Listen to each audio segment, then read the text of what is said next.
Bismillahirrahmanirrahim. Assalamualaikum warahmatullahi wabarakatuh. Selamat pagi teman-teman. Kita ketemu lagi ya di titik balik perubahan.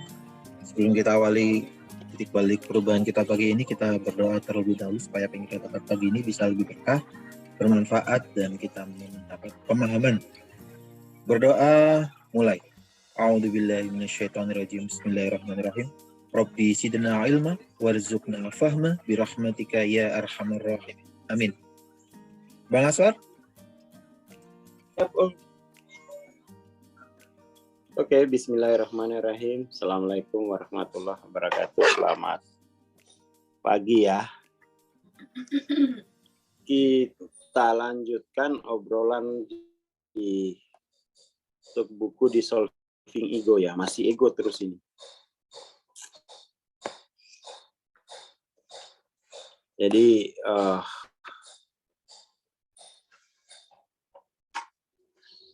kemarin sampai sini ya, kita masih lanjutkan bahwa ego itu tidak peduli terhadap jiwa.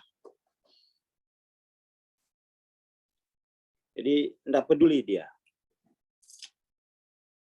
Salah satu ciri ketidakpedulian ego itu terhadap jiwa adalah selalu menunda untuk sembuh, selalu menunda untuk tumbuh.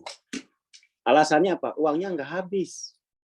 Itu apa ya, bentuk ketidakpedulian ego terhadap jiwa. Penundaan terhadap kebutuhan jiwa yang itu sebenarnya semakin ditunda semakin rusak jiwa kita itu. Ini perlu dikenali ya. Saya misalnya punya uang 100.000. Lihat buku harga 90, dan buku itu memang sangat dibutuhkan jiwa saya. Saya beliin. Makan nanti aja udah. Makannya 10.000, udah itu gampang itu ya. Gampang. Jadi jangan pernah menunda apa yang dibutuhkan untuk jiwa. Yang dibutuhkan jiwa untuk segera sembuh, untuk segera tumbuh. Jangan ditunda gitu. Jangan materi dimenangkan, jiwa dikorbankan. Karena itu adalah bentuk permainan ego gitu. Bentuk permainan ego. Itu yang paling penting saya kira ya, itu harus dikenali betul. Harus dikenali.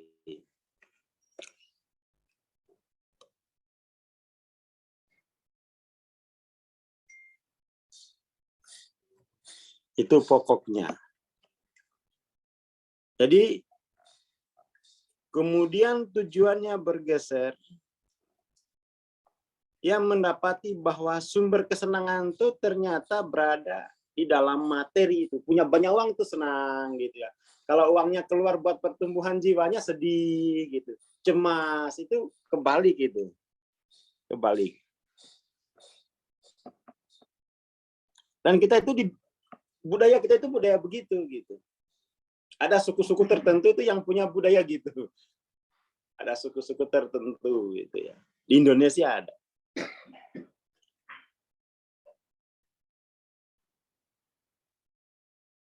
Jadi kepuasan dari ego itu ada di ranah linier. Ranah linier itu ranah yang kasat mata. Ranah kasat mata. Itu ranah linier.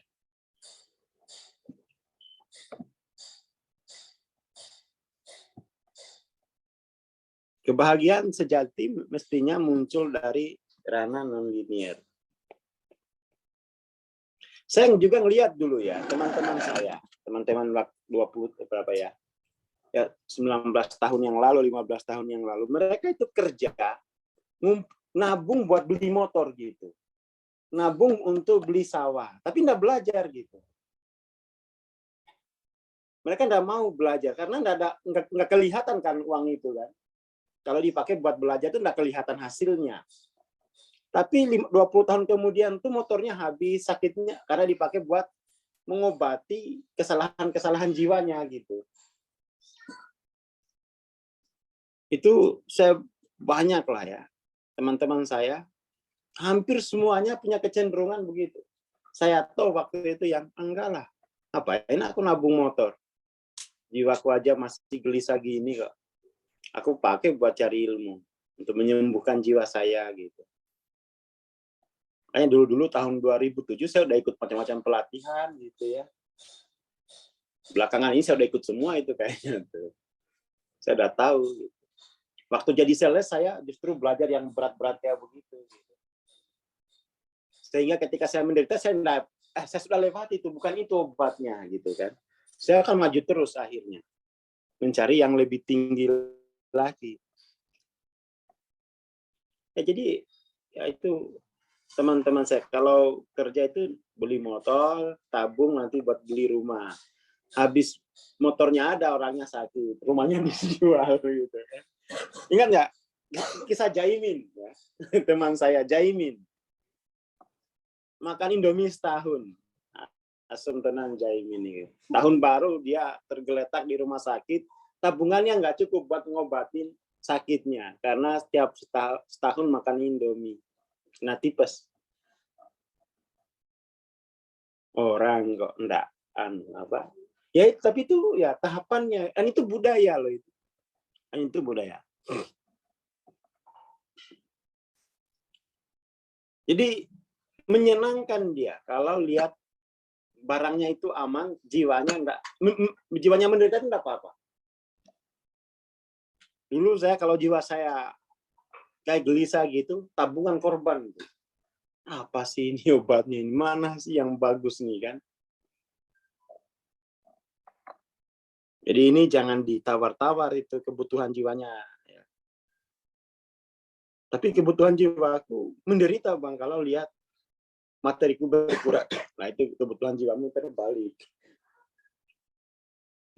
Masih terjebak kuat pada ego. Oke ya. Itu harus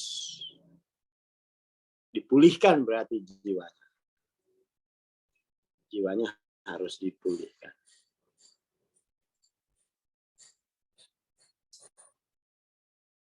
Ya, jadi jiwanya kalau healing itu harus disegerakan, segera healing. Nah ini bagus, ada kecenderungan baru lagi ya. Ego memiliki ke McD demi update story daripada buat beli buku. Nah, bagus nih ya, Pak Imam. Itu jiwa-jiwa yang apa? Ya memang sulit sih itu. Tapi yang di sini jangan gitulah ya, udah belajar tiap pagi kok masih kayak gitu. Udah nggak pantas. Udah nggak pantas ya jiwanya gitu. Sergap kalau lihat jalan pencerahan itu langsung ya, langsung.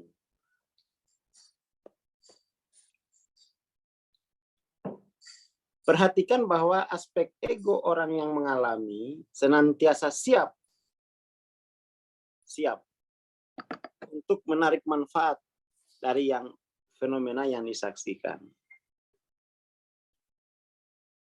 Walaupun hanya untuk menegaskan realitasnya sendiri sebagai kamu dari aku yang senantiasa sombong. Jadi sebenarnya itu jiwa itu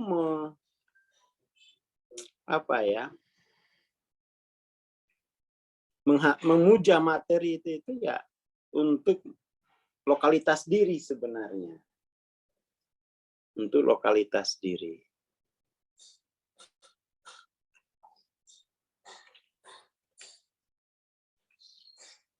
Ego enggan menerima bahwa fenomena yang berlangsung secara berurutan itu bersifat otonom dan impersonal. Maksudnya impersonal itu ego itu ingin mendapatkan manfaat bahwa aku yang melakukan itu. Dia dapat keuntungan dari mengakukan fenomena itu. Aku yang menderita, bukan kamu. Kembali lagi ke pembahasan semalam. Bahwa orang mengira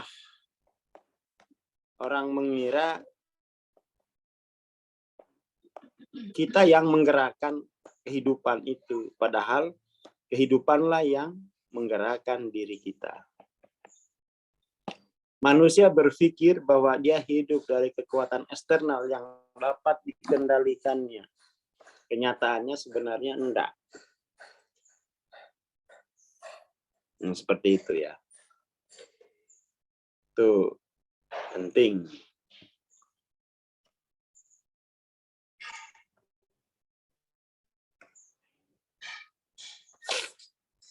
Oke. Jadi ego bersiap untuk melompat demi memaksakan satu perasaan pokoknya. Jadi ego itu, jadi memang penalaran itu kalah itu dengan perasaan. Penalaran itu kalah dengan perasaan. Makanya dalam dunia olahraga pun siasat yang jitu itu adalah bisa memainkan perasaan lawannya sehingga nalarnya jongkok.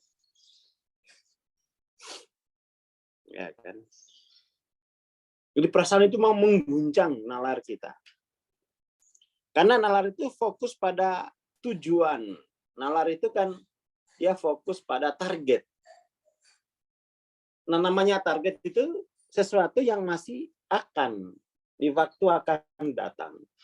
Sementara perasaan itu tidak fokus pada akan, tapi yang empiris, yang saat ini, kebutuhan saat ini apa. Makanya orang-orang yang selalu merasa darurat saat ini, itu tidak akan bisa maju dia. Karena tidak punya energi untuk maju. Selalu, saat ini selalu darurat. Coba dibaca lagi buku, apa itu? Breaking the Habit of Being Yourself. Di situ ada siklus emosi daruratnya itu loh. Kalau belum punya bukunya, beli. Jadi biar mengenali betul dirinya gitu ya. Jadi beli buku-buku spiritual itu sebenarnya untuk mengenal diri lebih banyak. Secara teoritis. Ya kan? Secara teoritis. Kita kenali diri kita.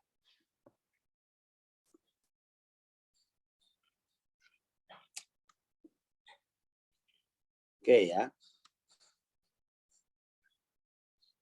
Jadi perasaan itu segalanya bagi ego.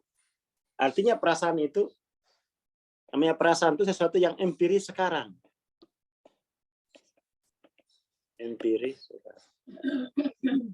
Ini kala ini penalaran itu sesuatu yang akan. Sesuatu yang akan.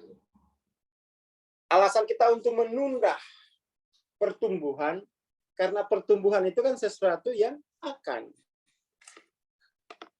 Alasan kita menunda untuk sembuh, itu kan karena waktu sembuh itu akan. Sementara perasaan itu sekarang. Susah. Masyarakat 62 itu keluar dari perasaan. Perasaan saya nomor 1. Itu sulit sekali. Ternyata memang ya secara nasional IQ kita 78,4. Artinya tidak punya kemampuan mental untuk bernalar gitu ya. Nggak bisa dia. Dia hanya berperasaan. Baper, kaum baperan. Wah, itu resiko besar itu ya. Resiko besar, dan memang perasaan ini luar biasa ini. Karena dia menjanjikan yang sekarang gitu, no, tapi no-nya itu no n kecil, bukan no n besar ya. Harus dibedain tuh, no-nya ego itu no yang n kecil, sementara no-nya spiritual itu no yang n besar gitu. Dibedain aja. Dibedain.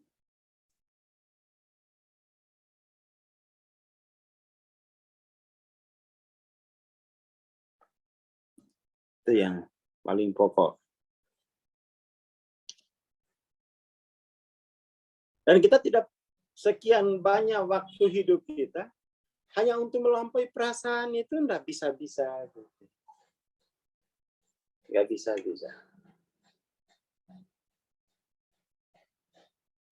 Dan itu nggak akan tumbuh, nggak akan kuat penalarannya. Nggak akan kuat penalaran. Itu kalau di buku TLOC ya. Di buku TLOC itu dia intelijensi, kecerdasan dan rasionalitas itu muncul ke permukaan ketika kita bisa melampaui emosi-emosi darurat, emosi-emosi level bawah. Jadi dengan mengikuti perasaan itu, kita sedang mematikan potensi kecerdasan dan rasionalitas kita.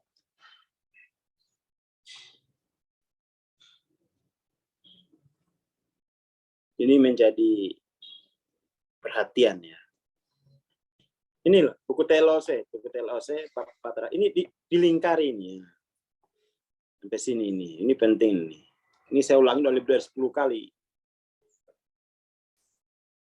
Biar tidak dijajah oleh perasaan. Intelijensi dan rasionalitas, kecerdasan dan rasionalitas. Tumbuh ketika kita bisa melampaui sifat baper kita sendiri.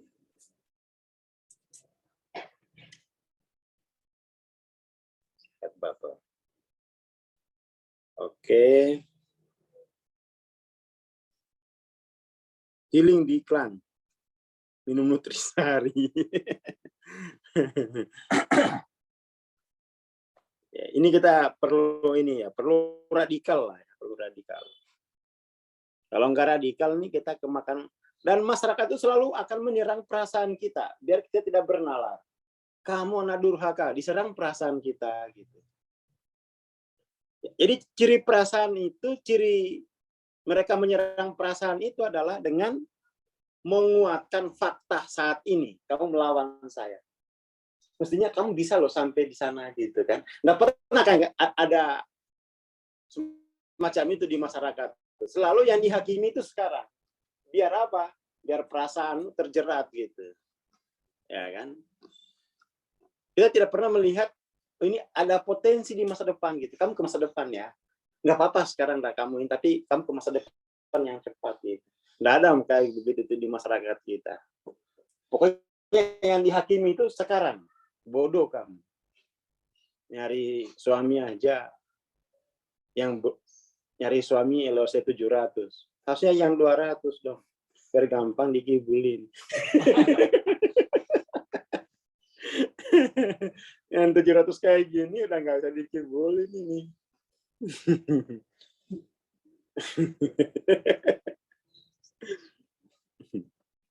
Jadi ciri-ciri kalau teman kita selalu mendukung kita atas sikap kita saat ini, harusnya itu di depan dia lihat itu. Itu hanya memanfaatkan perasaan kita itu. Hanya ngelus-ngelus perasaan kita toh. Karena dia tidak berorientasi masa depan gitu. Jadi kalau ada ayangnya kok hanya sekarang yang di masa depan nggak pernah dibahas, itu sebaiknya segera cari pintu darurat, lompat. Terlalu berbahaya gitu. Ego identik dengan perasaan darurat gitu ya, perasaan ya darurat, negatif.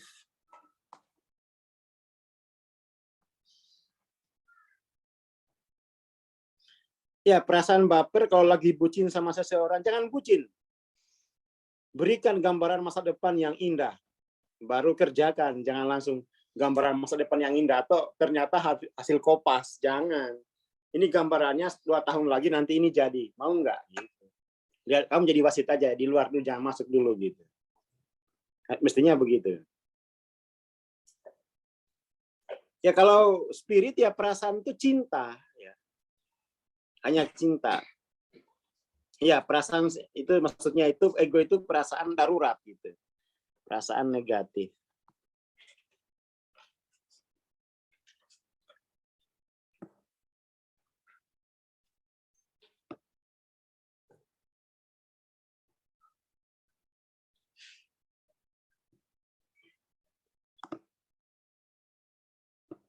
Seperti itu. Bukan kadang menipu nalar, mematikan. Jadi ketika perasaan darurat itu muncul, nalar udah off.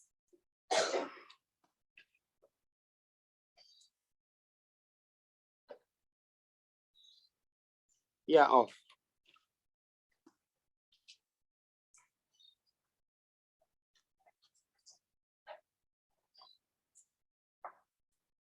Jadi selesai dia. Menghentikan seluruh proses penalaran. Artinya mengikat jiwa untuk berjalan ke masa depan gitu kan. Mengikat jiwa untuk ke masa depan. Makanya dalam peta kesadaran itu penalaran itu disebut tangga spiritual dia. Karena bisa membawa jiwa ke masa depan.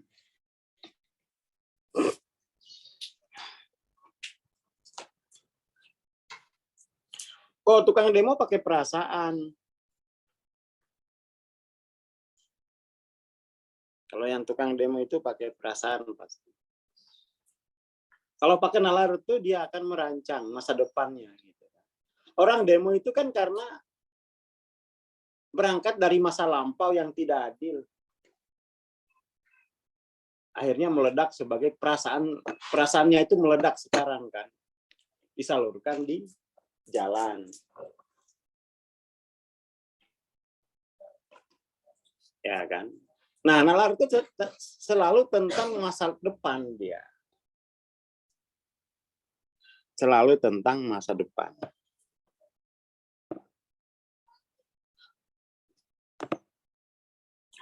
Tujuannya itu masa depan gitu.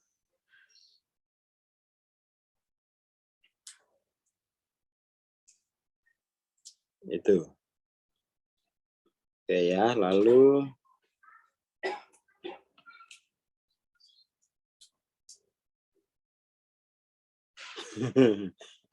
oke. Jadi nalar itu punya kemampuan untuk memprediksi masa depan. Dia target masa depan itu ada. Itu nalar. Hanya saja memang ya bagaimana mewujudkannya juga nalar nggak tahu gitu. Nalar itu hanya kasih dia targetnya sana. Terus gimana nalar cara mendapatnya? Mboh. Minta tolong ke Tuhan lah katanya. Ya nalar itu hanya meneropong masa depan, tapi bagaimana cara ke sana? Ya udah. Kamu cari sendiri katanya. Oke ya. Jadi ini kita perlu beranjak ya dari perasaan ke nalar, dari nalar ke hati kan gitu ya.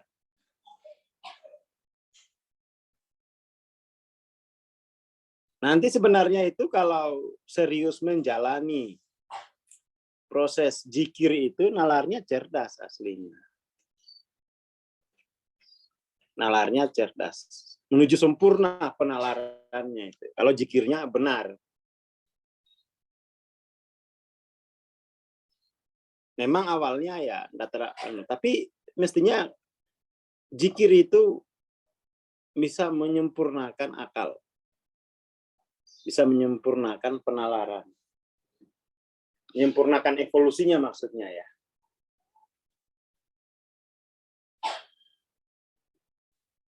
Nah, yang bikin lambat evolusi itu ya tadi satu perasaan. Perasaan darurat. Apa-apa serba terbatas gitu. Mau belajar terbatas. Makanya kalau hal-hal yang membatasi itu ya dihabiskan. Oh, uang habisin aja wes. Mau apa kamu sekarang? Coba perasaan tuh. Ya di challenge, ayo mau apa sekarang? Ya kan? Uangnya udah tak beliin buku misalnya. Mau apa kamu? Ya kan? Mau sedih-sedihlah. Ya kan? Tapi aku udah memenangkan masa depanku gitu kan. Seperti itu. Oke. Yang terakhir. Ego bukan realitas sebenarnya atau sumber kehidupan. Oleh karena itu mudah dibuyarkan. Ego itu kan apa? Ini kan kesalahan. Kesalahan yang diyakini benar gitu ya. Itu kan artinya disidentifikasi itu. Kesalahan yang diyakini benar.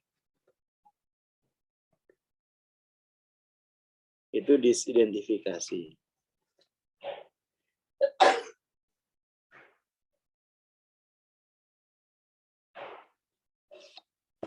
Oke lah, itu dulu ya. Itu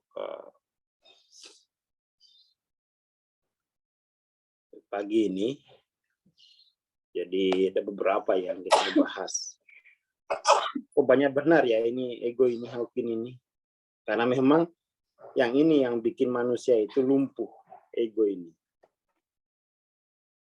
Oke, terima kasih. Selamat pagi. Assalamualaikum warahmatullahi wabarakatuh. Waalaikumsalam warahmatullahi wabarakatuh. Terima kasih Bang Aswar. Terima kasih teman-teman.